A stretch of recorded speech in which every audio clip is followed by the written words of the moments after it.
रागाच्या भरात उठले, हा हा हु हु हे हे तमाशा तमाशा तमाशा तमाशा, सगळा तमाशा केला. तुम्हाला विचार करता नाही आला आधी? आरक्षण काय मारुतीच्या मंदिरात बसून मिळत नाही, त्याला इथंच यावं लागतं, सरकार दरबारात यावं लागतं, काम करावं लागतं, न्यायालयात जावं लागतं. आम्ही काय खोटं बोलतो का? पुराव्याशिवाय मी बोलत नाही. ते सगळे बिगर पुराव्याचे बोलतात. आपल्याला सगळं कळतं. हा माणूस पोट तिडकीनं बोलतो का डुप्लिकेट बोलतो का, याची फॅब्रिकेटेड स्क्रिप्ट आहे सगळी. तुम्हाला मारायसाठी आंदोलन आहे का? तुम्ही मारावं, गावगाव दंगली व्हावात, जाळपोळी व्हावात, काही हजारो लोक मारावात, अशी तुमची इच्छा अपेक्षा आहे का? नमस्कार. खरं तर मी काही प्रेस घेणार नव्हतो, परंतु मला काल काही आमच्या गावकऱ्यांची, मराठा समाजातील बांधवांचे खूप फोन आले आणि त्यांनी सांगितलं, महाराज आता समाजाच्या काही जो एक झाला आहे त्याच्यासाठी आपण थांबायला हवं. ठीक आहे म्हटलं, समाजाच्यासाठी थांबू आपण, पण माझ्यावर जे व्यक्तिगत आरोप जरांगे पाटलांनी केलेत त्याची त्यांनी जाहीर सगळ्या चॅनलवर माफी मागावी. मी थांबतो. आणि तसा त्यांना मी निरोपही पाठवला होता, परंतु त्यांनी काय अद्याप पावेतो माझी माफी मागितली नाही. खरं तर कारण असं होतं की मी त्यांना जे प्रश्न विचारले हे सगळेच्या सगळे प्रश्न पहिल्या पत्रकार परिषदेमध्ये, हे सगळे प्रश्न आरक्षणाच्या संबंधित होते आणि त्यांनी माझ्या एकाही प्रश्नाचं उत्तर दिलं नाही. त्यांनी तर दिलंच नाही, परंतु त्यांच्या कुठल्याही प्रवक्त्यानं किंवा मराठा समाजाच्या कोणत्याही जो अभ्यासक आहे, त्यांचं समर्थन देणारा आहे, पाठिंबा देणारा आहे, अशा कोणीही माझ्या एकाही प्रश्नाचं खंडन केलेलं नाही. मी काय प्रश्न उपस्थित केले होते की आपलं जे नेतृत्व आम्ही मान्य केलं ते पारदर्शकतेचा मुद्दा, आपण ओपन चॅनल समोर बोलत होता, परंतु आपण तो भंग केला. लोणावळा वाशी मी आपल्याला सांगितलंय, आपण सातत्याने बदल करता तुमच्या भूमिकेमध्ये, त्यांच्या सगळ्या भूमिकाही आपण सांगितल्या. आपलं नेतृत्व अपरिपक्व आहे हेही आम्ही सांगितलं. या सगळ्या तिन्ही चारही मुद्द्यावर कोणीही खंडन केलं नाही. या उलट मला प्रचंड प्रमाणात शिवीगाळ, ट्रोल, जीवे मारण्याच्या धमक्या, जीवे मारण्याचा प्रयत्न, असे सगळे प्रकार झाले. आणि त्याचबरोबर मी जी भूमिका घेतली या भूमिकेशी अनेक लोक, मराठा समाजातील अनेक लोक सहमत आहे. मी काय मराठा समाजाचा नेता नाही, मी नेतृत्व घड्याळ निघालो नाही आणि मला नेता होण्याची हौसही नाही, परंतु एक सत्य भूमिका, आपण लोकशाही देशामध्ये राहतो आणि प्रत्येकाला आपली एक भूमिका मांडण्याचा अधिकार आहे. मला तो भारताच्या संविधानाने दिलेला आहे. मी कुणालाही काही म्हटलं नाही, तुम्हाला जर उपोषण करायचं असेल तुम्ही उपोषण करा, तुम्हाला पाठिंबा द्यायचा असेल तर पाठिंबा द्या, पण मला जे सत्य समजलं ते मी आपल्याला सांगणार.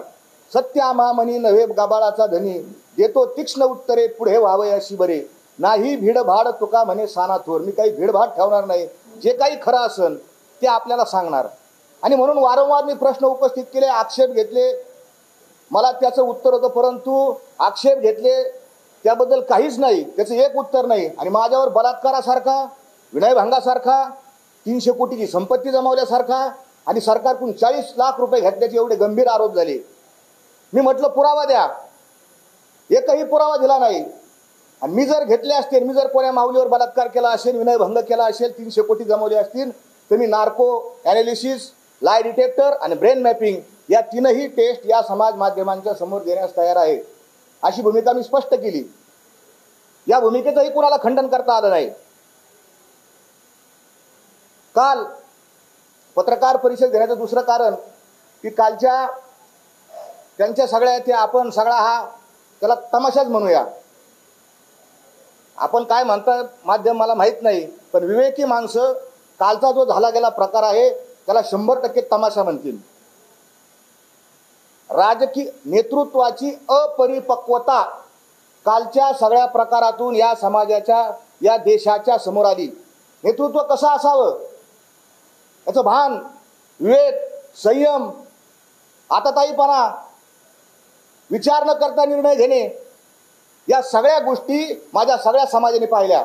आपण 1.5 कोटी लोकांचं नेतृत्व करता असं म्हणता, पण काहीही त्याच्यामध्ये दिसलं नाही. आणि त्यांनी हे स्वतः कबूल केलं, काल कबूल केलं की माझ्याकडून आडमुठेपणा झाला. त्यांचे शब्द आहे स्वतःचे, आडदांडपणा झाला. कबूल केलं त्यांनी. अनेक गोष्टी मी जे आरोप केले त्यांच्यावर त्यांनी कबूल केले. मग आम्ही तुम्हाला काय इंग्रजीत सांगत होतो का आधी?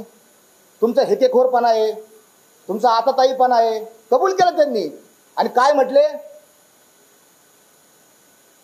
मी विचार करून निर्णय घेतो. मग आम्ही काय कोणत्या पंजाबी भाषेत सांगत होतो का विचार करून निर्णय घ्या? ते विचारच करत नव्हते, हेकेखोरपणा करत होते. आणि हेच मी त्यांना वारंवार सांगत होतो, हे थांबवा. आणि काल कोटीची सभा असणारा समाज 200 लोकांवर आला आणि घेतलेला निर्णय परत येण्याची नामुष्की आपल्या सगळ्या. आणि म्हणून तुमच्यावर आज, याच्या आधी तुमच्यावर एकही नेता टीका करत नव्हता. आज कालपासून तुमच्यावर प्रचंड टीका व्हायला लागली. प्रसाद लाडांसारखे त्यांनी तुम्हाला नटसम्राट म्हणून टीका केली. नटसम्राट कुणाला म्हणतात? नटरंग पिक्चर पाहिला असेल आपण, लक्षात येईल. हा तुमचा अपमान नाही, तुमच्या पाठीमागे असणाऱ्या समाजाचा अपमान आहे. तुमच्यामुळे मराठा समाजाला इतकी खालच्या दर्जाची वागणूक मिळायला लागली, चिथू व्हायला लागली. आणि म्हणून हे बोलतोय आम्ही. आमच्या बोलण्याचं अद्याप तर कोणी खंडन केलेलं नाही. काय चूक होती आमची? का घाबरता मला? काय कारण आहे घाबरायचं? बारसकर महाराज हा फडणवीसचा माणूस आहे. काय संबंध आहे माझा आणि फडणवीसाचा? काय संबंध आहे? एक फोटो काल समाज माध्यमावर प्रसारित केला. हा फोटो आहे. हा फोटो, हे म्हणले हे बघा तुम्ही फडणवीसाचे समर्थक, हे म्हणले हे बघा फडणवीस, तुम्ही फडणवीसाचं पिल्लू, तुम्ही फडणवीसाचा आमका. आणि बरं झालं, माझं मी आभार मानतो, हा फोटो ज्यांनी समाज माध्यमांवर टाकला. मला सापडत नव्हता हा फोटो. या फोटोमध्ये जे आहेत हे आमची पुण्याची मंडळी आहेत, हांडे देशमुख असतील, अजून कोणी असतील, त्यांना विचारा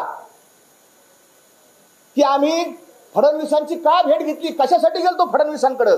काय इलेक्शनचं तिकीट मागायला गेलतो? काय कार्यकर्ता आहे मी, पदाधिकारी आहे, काय आहे मी, का लाचार कुत्रा आहे? विचारा या लोकांना, हे जाहीर करतील आम्ही कशासाठी गेलतो. मराठा आरक्षण मागण्यासाठी 2017ला आणि अनेक वेळा फडणवीसांची भेट घेतली. घ्यावीच लागते. आरक्षण काय मारुतीच्या मंदिरात बसून मिळत नाही, त्याला इथंच यावं लागतं, सरकार दरबारात यावं लागतं, काम करावं लागतं, न्यायालयात जावं लागतं. आपण काय केलं? मी टीका करणारे, मी अजिबात दोष देत नाही. माझा मराठा समाज अतिशय भावनिक समाज आहे. आज त्याला कळत नाही, तो भावना आणि बुद्धी या दोन्ही गोष्टीचा त्याला मेळ बसत नाही, त्याला समजतच नाही. हा त्याचा दोष नाही, कारण ह्या बाबांनी इतकं नाटक केलं. आपण प्रसार माध्यमांना माझी विनंती आहे, 4 दिवसापूर्वी उपोषणाचा 4था दिवस आपण आठवून पहा सगळ्या बांधवांना की या आमच्या नेत्याला 2 माणसं धरून, 4थ्या दिवशी 2 माणसं धरून हळू अशी तिकडे पुढे धरून येत होती, आणत होते. आठवा आपण 4थ्या दिवशी. आणि आज उपोषणाचा कितवा दिवस होता कालचा? आज हा माणूस 15 माणसाला ऐकणार, 15 हत्तीचं बळ दरादन ढकलून देतोय. चाललो मी मुंबईला, चाललो इकडे, चाललो तिकडे, चाललो. कुठून बळ आलंय? काय ताकद आहे, काय जादू आहे? अरे कधीतरी जागा व्हा. कशासाठी बोलतोय मी? तुकोबाराय सांगतात, उपकारासाठी बोलो हे उपाय, येणे विना काय चाडा अम्मा. बुडते हे जन नाही तर ठेवे डोळा, येतो कळवळा म्हणून या तुका म्हणे माझे निवतील डोळे, भोग देते वेळी येईल कळो. तुमच्या चांगल्यासाठी बोलतो. तुम्हाला घ्यायचं तर घ्या, नाही तर नका घेऊ. हे आमचं काम आहे सांगणं. आता ताईपणा करा, मग आधीच विचार करायचा ना. का नाही केला विचार आधी? कबूल केलं त्यांनी, अनेक गोष्टी कबूल केल्या. माझ्यावर व्यक्तिगत चारित्र्याच्या माझ्यावर शिंतोडे उडवले. अद्याप पावे तो कुठे ती माय माऊली, तिच्यावर मी अत्याचार केला, का नाही आणलं? कुठे ते 300 कोटी रुपये? काय पुरावा आहे तुमच्याकडं? का नाही माझ्यावर चौकशी केली? का नाही माझ्यावर पोलीस केस केली? एखाद्या सामान्य घरातील मी काय गेंड्याचं कातड पांघरीला पुढारी नाही. तुमच्या माझ्यासारखा सामान्य माणूस आहे मी. माझ्यावर जे आरोप केले, आत्महत्या करण्यासारखी वेळ आमच्या परिवारावर येऊन बसली. चारित्र्यानं जगणारा समाज आहे आम्ही. शेतकरी का आत्महत्या करतो? काय कारण येतं? कुणी दुखावलं, कुणी अपमान केला तर शेतकऱ्याला ते सहन होत नाही म्हणून शेतकरी आत्महत्या करतो. आमच्या इमेजवर हल्ला झाला, बलात्कारी म्हणून तुम्ही आम्हाला संभवलं. गावचे लोक तुकोबरायांनी हेच सांगितलं ना, कोपला पाटील गावीचे हे लोक, तिथपर्यंत गावचे लोक कोपले. आभार आहे गावच्या लोकांची. एक गोष्ट मात्र त्यांनी मला त्यांचा आभार मानतो की त्यांनी माझ्यावर असलेले बलात्कार आणि विनयभंगाचे जे आरोप आहेत आणि पैशाचाही आरोप आहे तो खंडन केला. कारण त्यांना चांगलं माहिती मी कधीही कीर्तनाचा 1 रुपया घेतलेला नाही. माझ्या गावकऱ्यांची मी त्यांना त्यांची भूमिका ठरवण्याचा अधिकार आहे. त्यांनी जरांगे पाटलांना भूमिका त्यांचा पाठिंबा दिला, काही अडचण नाही. 2 गोष्टी आमच्या गावकऱ्यांनी केल्या, त्यांना पाठिंबा दिला आणि माझ्या आरोपांचं खंडन त्यांनी केलं. नाही, आमचा महाराज या कॅटेगरीतला महाराज नाही. आपण विचार करायला पाहिजे. विचार करता ही खरी हानी आणि हे नुकसान आहे. काल आम्ही काय खोटं बोलतो का? पुराव्याशिवाय मी बोलत नाही. ते सगळे बिगर पुराव्याचे बोलतात. काही एक पुरावा नाही, वेग बोलतात, राजकीय बोलतात. ही लढाई कशासाठी आहे? मराठा समाजाची ही लढाई आरक्षणासाठी. का टीका करण्यासाठी? कोणावर? राजकीय टीका करण्यासाठी आहे का? काल तुम्ही ज्या अभद्र भाषेमध्ये, मला त्या फडणवीसांचं काही घेणं देणं नाही, काही संबंध नाही माझा. त्यांची विचारधारा वेगळी आहे, माझी विचारधारा वेगळी आहे. काल तुम्ही जो पुरोगामित्वाचा बुरखा कपडे घातले, काल ज्या जातीवरून तुम्ही शिव्या दिल्या,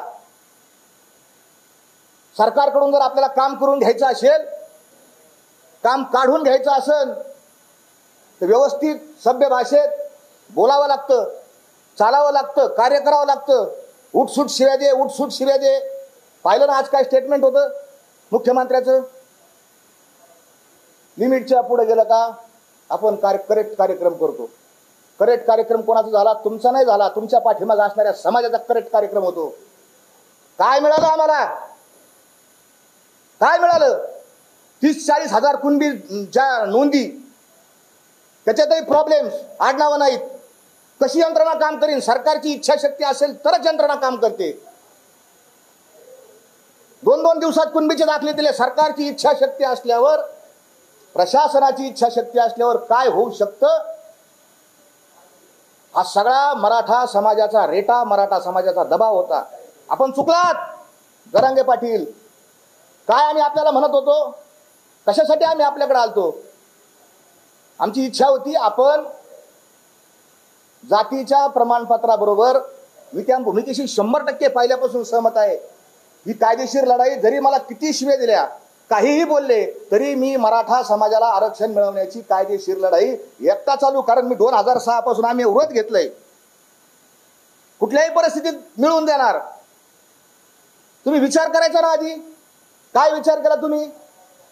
रागाच्या भरात उठले, हा हु हे तमाशा तमाशा तमाशा तमाशा, सगळा तमाशा केला. तुम्हाला विचार करता नाही आला आधी?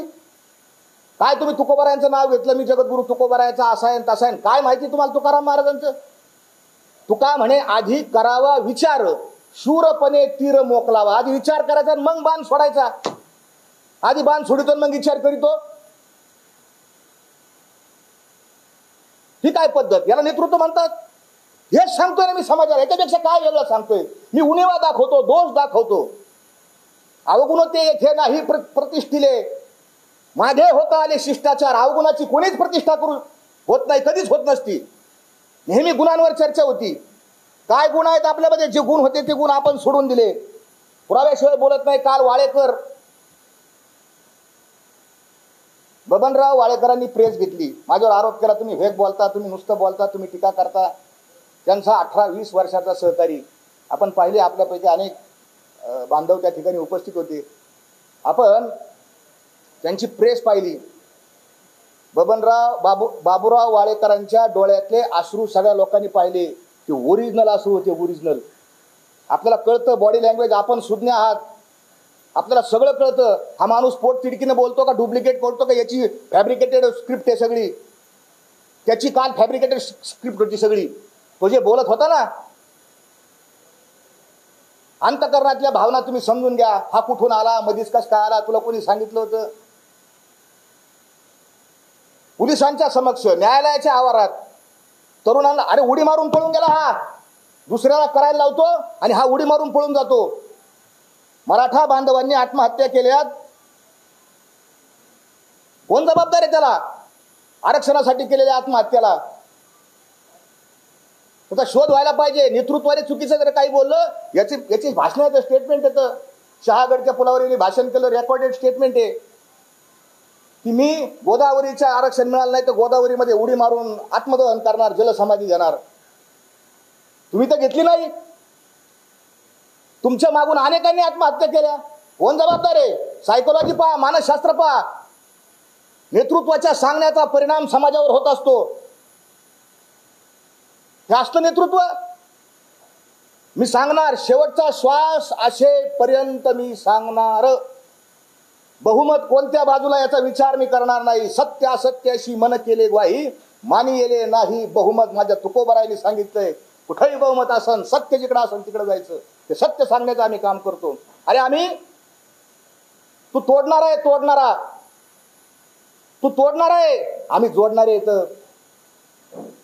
तू पेटवणार आहे, तू पेटवणार आहे, आम्ही विझवणार आहे. तू झुंडशाहीचा समर्थक आहे, आम्ही कायद्याच्या आणि संविधानाच्या राज्याचे समर्थक आहोत.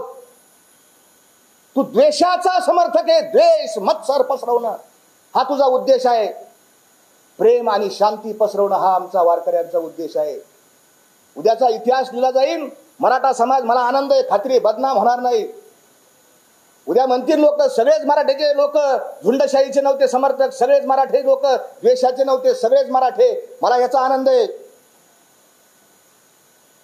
आणि ज्या भूमिका मांडल्या, वारंवार भूमिका मांडल्या, तुमच्यामुळे मराठ्यांच्या पोरांचं नुकसान झालं. वाळेकरांची प्रेस, वाळेकरांची साक्ष, वाळेकरांची शिक्षा. मग ते राजू जराड असन, खुने असतील, अजून सगळी मुलं असतील, ही साक्ष आहे, हा पुरावा आहे. विवेकी मराठा समाज, सुज्ञ मराठा समाज, त्याचबरोबर असलेला सगळा इतर समाज हा या भूमिकेशी सहमत आहे.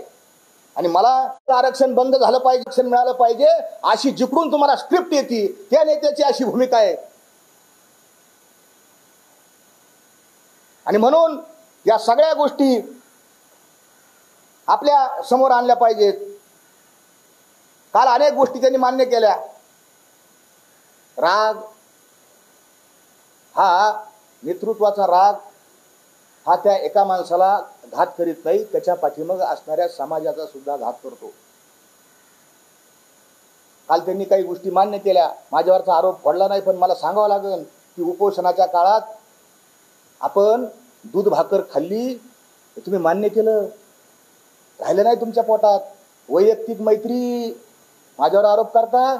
अरे शीशे के घर में रहने वाले दूसरों के घरों पर पत्थर नहीं फेंका करते. बरोबर आहे का? हा, वैयक्तिक मैत्री. टोपे साहेबाचे फोटो दिसले, तुमची जाहीर झाली ना, माझे फोटो दाखवता माझे फडणवीसांबरोबर. अरे हे काय संबंध? माझी वेगळी प्रचंड, नेटवर जाऊन बघा, माझ्या इतकी टीका फडणवीसांवर भारतीय जनता पक्षावर कुणीच केली नाही, आणि मला त्यांचा कार्यकर्ता ठरवता. काय संबंध आहे माझा? आणि म्हणून त्याचं खंडन करण्याकरता मी या ठिकाणी आलो.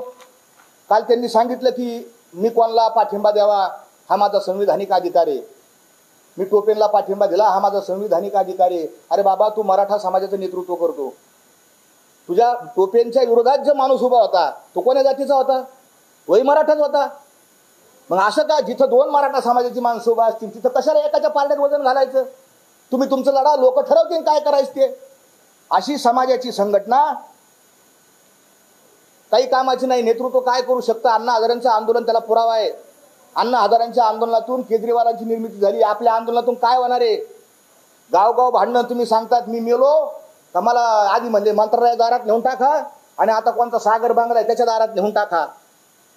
तुम्हाला मारायसाठी आंदोलन आहे का? तुम्ही मारावं, गावगाव दंगली व्हावात, जाळपोळी व्हावात, काही हजारो लोक मारावात, अशी तुमची इच्छा अपेक्षा आहे का? काय करायचंय काय तुम्हाला? तुमचं उद्दिष्ट काय हे आपण सांगितलं पाहिजे. आणि म्हणून आधी काही न बोलता काल म्हणले की माझ्यावर 420चा गुन्हा, माझ्यावर आरोप केले त्यांनी ना. काल म्हणले माझ्यावर डाव 420चा गुन्हा दाखल करायचा. साहेब, तुमच्यावर ऑलरेडी 420चा गुन्हा दाखल आहे. You are cheater. आणि ते सुद्धा छत्रपती संभाजी महाराजांच्या नाटकातले पैसे खाल्ले. हा ब्लेम तुमच्यावर आहे, हा आरोप तुमच्यावर आहे. तुम्ही संभाजी राजांना सोडलं नाही तुम्ही.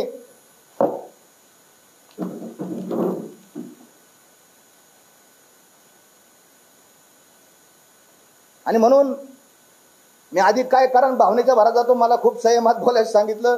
या सगळ्या गोष्टी आहेत. मी खरं प्रेस घेणार नव्हतो, पण त्यांनी माझं नाव घेतलं.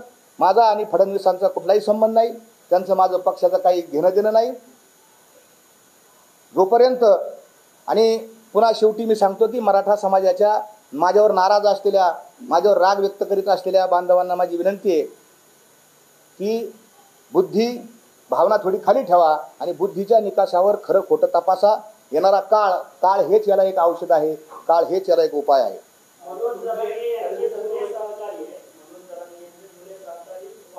हां,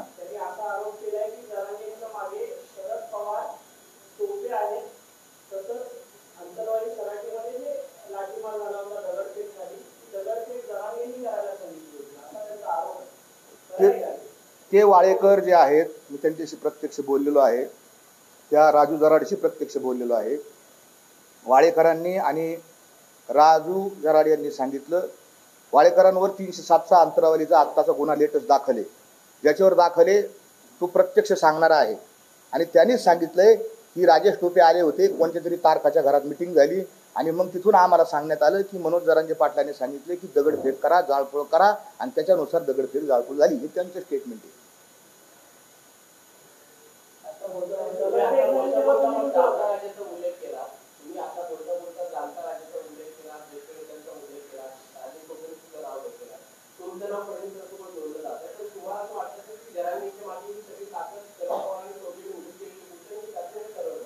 नाही, टोपेंचा तर काल फोटोच दाखवला त्यांनी, तो क्लिअर कट फोटो दाखवला. टोपे गावात आले होते हेही माहिती त्यांनी सांगितली. मी तथ्यावर बोलतो, ते जे बोलले ते बोलतो. आणि मी मुद्दा असा मांडला होता की आता फायदा कोणाला होतो? लगेच इलेक्शन आहे, मराठा समाज सरकारवर नाराज आहे, मी पण नाराज आहे सरकारवर. कारण अनेक गोष्टी, शेतीचा गोष्टी असतील, अनेक गोष्टीमध्ये सरकारचं अपयश आहे. मी 100% नाराज आहे त्यांच्यावर. अख्खा मराठा समाज नाराज आहे. आणि मग याचं रूपांतर मतात कसं परिवर्तित करायचं हे जे तो राजकीय पक्ष डावपेच करतो, त्याच्याप्रमाणे ते त्यांची करतायत. ते माझा तिकडं रोख आहे, मी काय नाव घेत नाही, माझ्याकडे पुरावा नाही.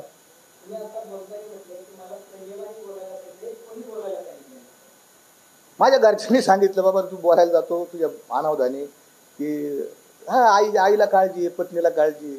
लगेच फोन आला, लगेच चिठ्ठी आली, थांबा तुम्ही लय बोलायला लागली. जर ते काळजी वाटते ना त्यांना. असं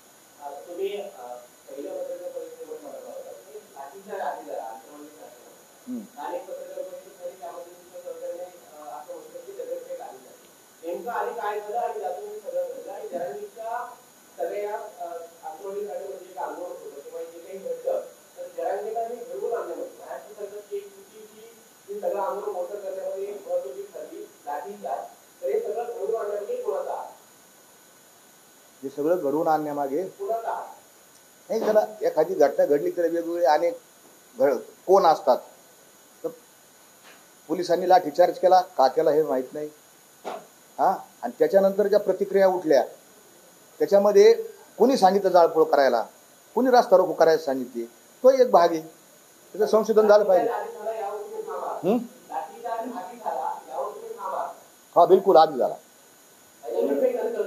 हा, आधी कसं काय? समजा पोलिस आपल्या गावात आले, कोणत्या गावातले माणसं असे का अरे पोलीस आले हाणारे दगड, आज थोडीच होतं.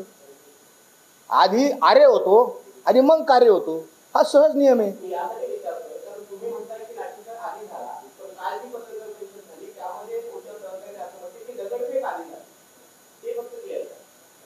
पोलिसांवर नाही, मला नाही माहिती. माझ्या माहितीप्रमाणे असं आहे. ठीक आहे, जा. हा, नाही, मी नव्हतो तिथं. नाही, मी माझ्या गावी होतो, मी नव्हतो तिथं.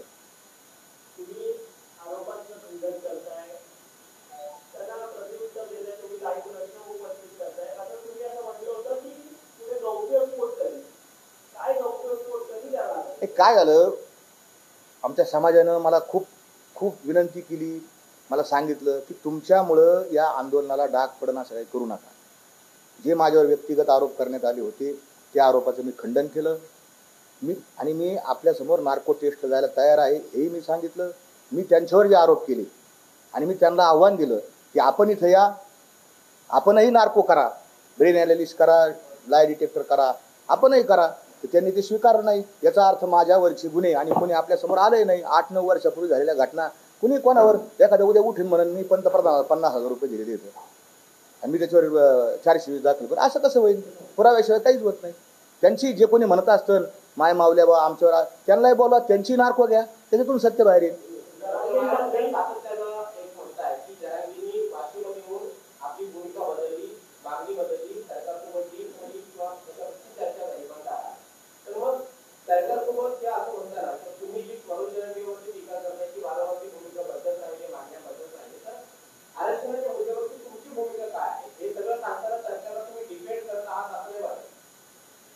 नाही, आमची भूमिका पहिल्यापासून अशी आहे की ज्या कुणबी नोंदी जिथं जिथं आहेत त्या सरकारने, मी त्यांना आधीच म्हणलं होतं की आपण व्यवस्थित बोला.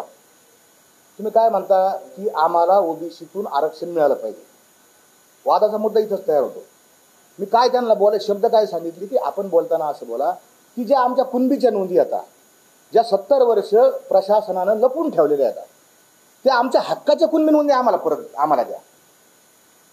आम्ही थोडी ओबीसीतून आमच्या कुणबीच्या नोंदी आम्हाला मिळाल्या की आम्हाला आपोआप आरक्षण मिळतं. ज्यावेळेस पेपर्स व्यवस्थित होते, कागदपत्र चांगले होते, अभिलेख, आता तुकडे तुकडे झाले, कागदपत्र जीर्ण झाले, अनेक नोंदी खराब झाल्या. हे सरकार, त्या प्रशासनाचं तात्कालिक सरकारचं पण अपयश आहे ना.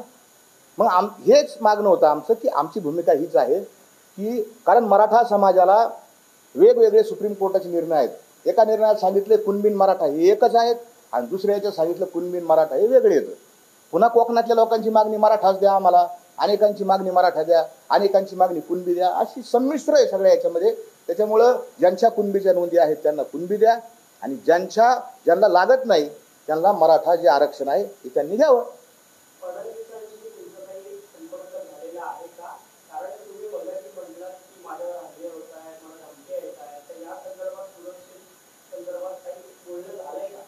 नाही नाही, काहीच बोलणं नाही झालं.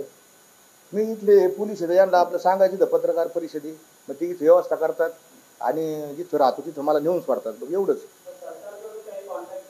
बिलकुल नाही, बिलकुल. माझा फोनच बंद येईल, कसं काय कॉन्टॅक्ट करतील?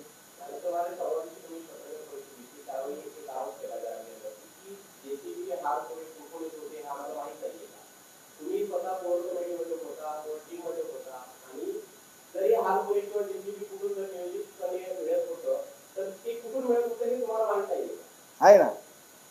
माझ्या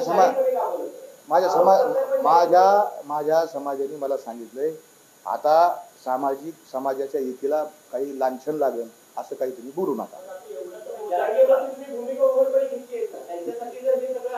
मी तेच प्रश्न विचारतोय ना की तुम्ही सांगा. ते माझ्याकडे अनेक रेकॉर्डिंग्स येतं, अनेक पुरावे येतं, पण तुम्ही पण सांगितलं पाहिजे ना. कारण तुम्ही पारदर्शकपणाची भूमिका आधीपासून मांडलेली आहे. मी आज सगळं ट्रान्सपरंट काम आहे. मग एकदा तुम्ही बी नार्को करून टाका, मी बी नार्को करतो. अहो 40 मिनिटं बोलले ना. मला म्हणले हा भंगार माणूस आहे. काय म्हणले? हा भंगार आहे. भंगार माणूस 40 मिनिटं बोलतात का? काय मला एवढे घाबरतात? काय आहे माझ्याकडं? असं तुम्ही घाबरायला काय आहे? माझ्याकडे सत्य आहे म्हणून ते मला घाबरतायत. किती माझा काल वारंवार उरलेत त्याला. आधी मला तिने हेंगळीवारी नेलं सगळं. हे आवडटकर महाराज येईन, या वेळेन त्या वेळेन. जेव्हा त्याला कळलं अरे हे काय प्रकरण, खरं बोलायला लागलो ना, मग तिथे गडबड झाली. यांनी पुराव्यासह बोलायला लागलो, मग गडबड झाली. घाबरलेले होते. काल त्यांचं पहा, बोलणं पहा, डोळे, त्यांचा आवाज, त्यांचं सगळं ताळतंत्र सुटलेलं होतं त्यांचं. आणि हे असं अपरिपक्व नेतृत्व समाजाला एक दिवस खड्ड्यात नेऊन घालणार हे 100% मला माहिती. म्हणून मी बोलतो. बस येतो कळवळा बनवून या.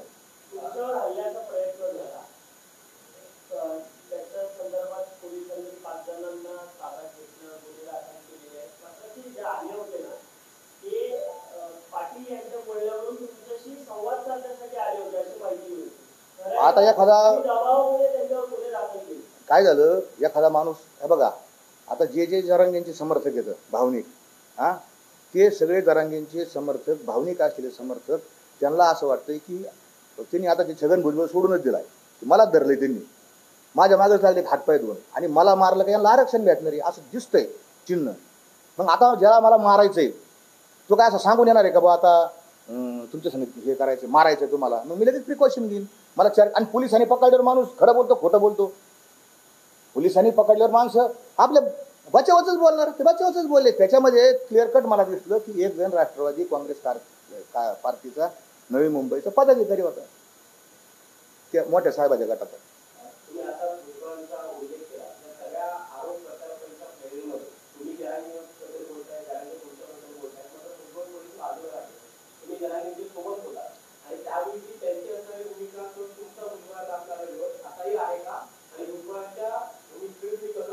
भुजबळांना विरोध आहे, प्रचंड टीका केली त्यांच्यावर. ते खोटं बोलले आंबडच्या सभेमध्ये, जिथे खोटं बोलले तिथं मी खोटंच बोललो ना. फडणवीस चुकले तिथं फडणवीस चुकलेच ना, आणि जे बरोबर असतील ते जरांगे साहेब चुकले त्यांच्यावर आम्ही टीका केली कोणालाच. आणि सगळ्या रेकॉर्डेड आहेत माझ्या सगळ्या, म्हणजे आमच्या छोट्या छोट्या सोशल मीडियावर आहेत, आपल्यासारख्या चॅनलवर नाही. आणि आरोप केला त्यांनी काल, तो फार लोकशाहीच्या चौथ्या स्तंभावर घातले. ते काय झालं, इतका अहंकार आलाय. तुम्ही कसं काय त्यांना मीडिया उपलब्ध करून दिला? तुम्ही कोण ठरवणार मीडिया कोणाला स्पेस द्यायची? हे तुम्ही ठरवणार का जरांगे ठरवणार? त्यांना 5 महिने उभी व्हॅन तिथं उभे, आता किती खर्च येतो काय होतो तिथं उभा आहे, मी असाच आक्षेप घ्यायचा का?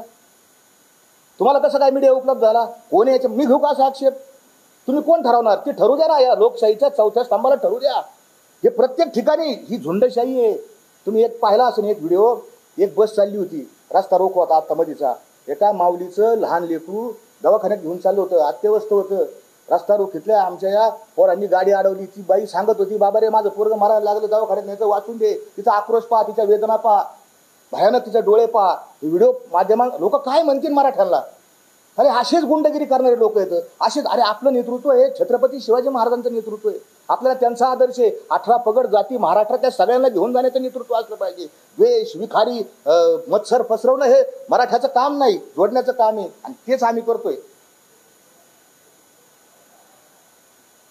शाहू महाराजांचा फोटो नाही कधी लावला. देणारा समाज होता, देणारा मराठा समाज, हा देणारा समाज होता. आज काय अवस्था झाली? कशाला आलो मुंबईला? आरक्षण कोणी दिलं? शाहू महाराजांनी दिलं, मराठा होते. आणि आज परिस्थिती आली, त्याच मराठ्यांना हे शोधलं पाहिजे आणि काम केलं पाहिजे.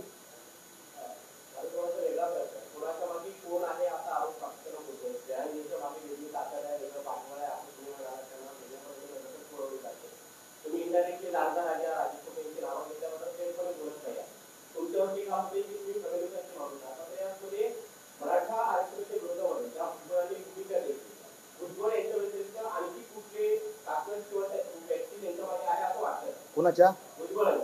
अरे भुजबळांच्या मागे आहेच ना. काय झालं, ह्या आमच्या साहेबांनी इतकी टीका केली, ते सगळे संघटित झाले.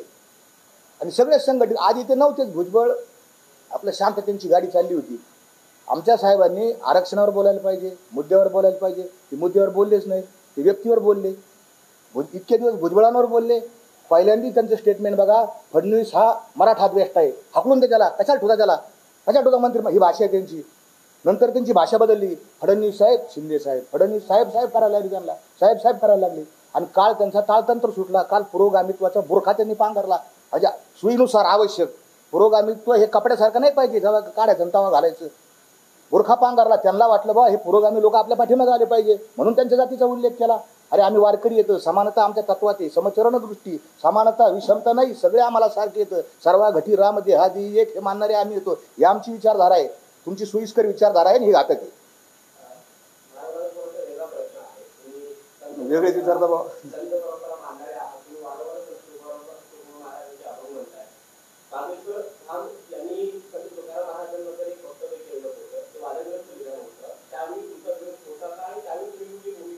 हो, माझा विरोध होता. मी पारनेर तालुक्यात त्यावेळेस होतो. आणि भूत भविष्य कळो यावे वर्तमान, येतो भाग्यहीन त्यांची जोडी, जगरुडीसाठी मांडलेले दुकान, जातो नारायण अंतरुणी. आपण दुकान मांडलेलं आहे, मी नाही म्हणत, तुकोबराय म्हणतात. भूत भविष्य वर्तमान सांगणं ही दुकानदारी आहे. या अभंगावर मी कीर्तन केलं आणि त्यांचा निषेध केला.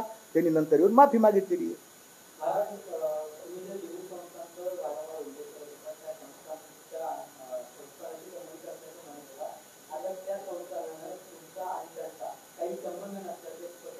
हो बिलकुल. माझा काही देहू संस्थान जे आहे ते पुण्यातल्या धर्मदाय आयुक्ताकडे नोंदलेली एक संस्था आहे आणि त्याच्यामध्ये तुकोबारायांचे जे वारस येतं वंशज येतं ते सगळे सदस्य आहेत आणि त्यांच्यातून सगळे ट्रस्ट निवडले जातात. मोरेंच्या व्यतिरिक्त त्या देहू संस्थानामध्ये माझाच काय कोणाचाच संबंध नाही.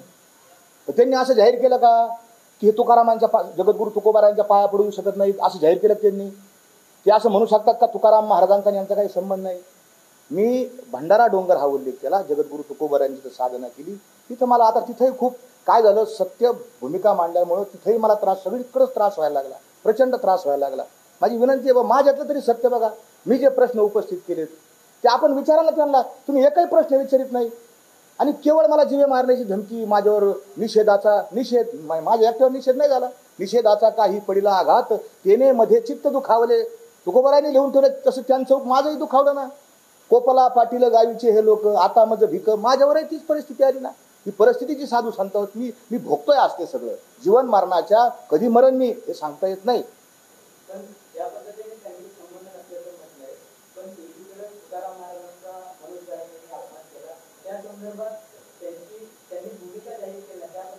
काल त्यांच्या गाडीमध्ये जी महाराज घुसली होती, माझी विनंती देऊ संस्थानला, खरोखर विनंती, नंतर आपण पाहिलं ते असे बसलेले होते आधी प्रचंड जोशात, नंतर परत शांत, समाजाला लक्षात येत नाही का आपले सुईस्करपणे. आणि मग त्यांच्या पाठीमागे एक महाराज आलती, त्या महाराजांनी जगद्गुरू तुकोबारायांचा अभंग बदललेला आहे आहे आहे.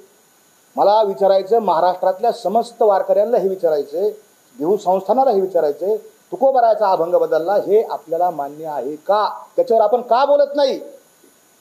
कालवनी विष केला अमृताचा नाश करून टाकलाय आपण, काय पद्धत? आणि पहिल्यांदा असं झालंय, पहिल्यांदा की वारकरी संप्रदाय दोन गटात तुटला. मराठा आणि इतर सगळे ओबीसी या दोन गटात पहिल्यांदा तुटला आणि हे सगळं पाप या आमच्या नेत्यावर आहे.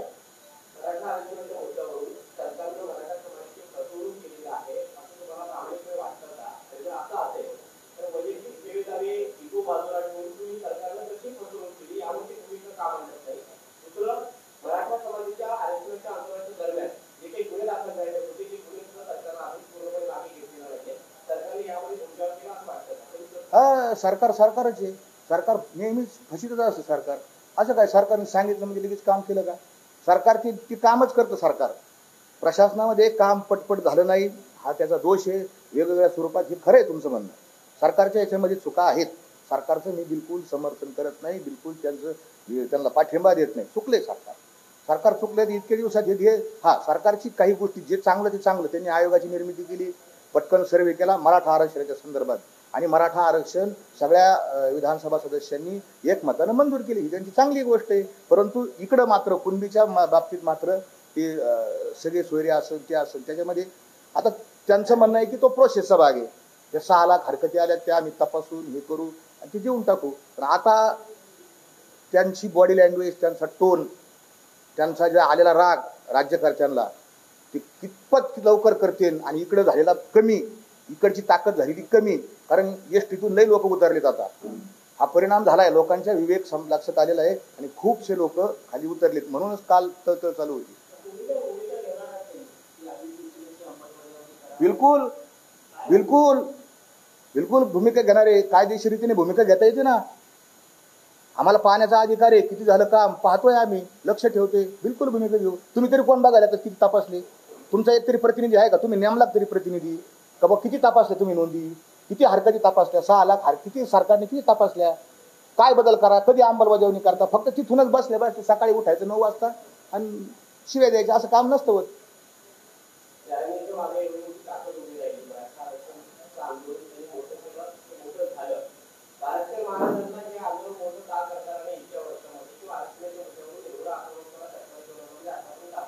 हे पहा, आरक्षणाचं तेही करत होते, काही काही घटना त्या कारणीभूत ठरत असतात, टर्निंग पॉईंट ज्याला म्हणतात, तिथं ते उपोषण करत होते. त्याच्या आधी त्यांनी त्या धरणे आंदोलन वगैरे केले तर खूप दिवसाचे केले तर लाठीचार्ज झाला,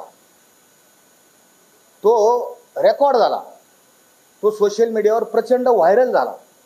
त्याच्यातून समाजाची भावना पेटली, त्याच्यातून समाजाने दबाव सरकारवर निर्माण केला आणि त्याच्यातून हे नेतृत्व तयार झालेलं आहे. हे नेतृत्व समाजानं तयार केलेलं आहे. कदाचित तिथं दुसरा कोणताही माणूस असता तो नेता झाला असता, असं काय नाही. माझ्या बाबतीत अशी काही घटना घडली नाही.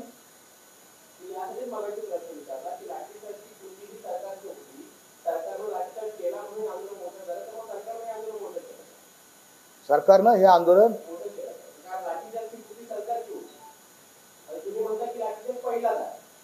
मला जी माहिती मिळाली की लाठीचार्ज झाला यांच्यावर आणि म्हणून दगडफेक झालेली.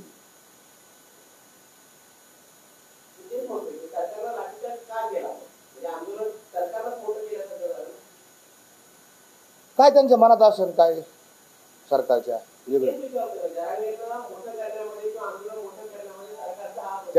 त्यांना माहिती होतं की हा माणूस अपरिपक्व आहे सरकारला. हे कधी आपल्याला वर नेता येईल, कधी कसं आहे, निसर्गाचा एक नियम आहे, जी वस्तू जितक्या वेगात वर जाते तितक्याच वेगात खाली येते. हे प्रकरण असं झाले. कुटीची सभा आज 200 लोकांवर आणि घेतलेला निर्णय परत गावा अंतरवालीतून निघाले. हाची नेम आता न फिरे माघारी संत सांगतात निघाले आणि परत मागे येऊन तिथं बसले. आता तिथं काय झालं, सरकारची काय भूमिका आहे आपण पाहता. सरकार शेवटी सरकार आहे ना हो, करील तो काय नो हे महाराव, सरकार जनते काही करू शकते. ते व्यवस्थित आपलं काम काढून घ्यायचं. काढलं ना आम्ही, असं नाही. 57 लाख ज्या नोंदी मिळाल्या, ऐका ना साहेब, थांबा मी सांगतो. मला हा जो लढा चालू होता, हा लढा फक्त मराठवाड्यासाठी होता. मराठवाड्यात किती नोंदी सापडल्या? 40,000 सापडल्या. आणि उर्वरित महाराष्ट्रात ज्या नोंदी सापडल्यात 56,60,000 हे ऑलरेडी आहेच ना. नवीन काय, किती दाखले मिळाले नवीन? जे मराठवाड्यात मिळाले तेच तेवढंच त्यांचं श्रेय आहे.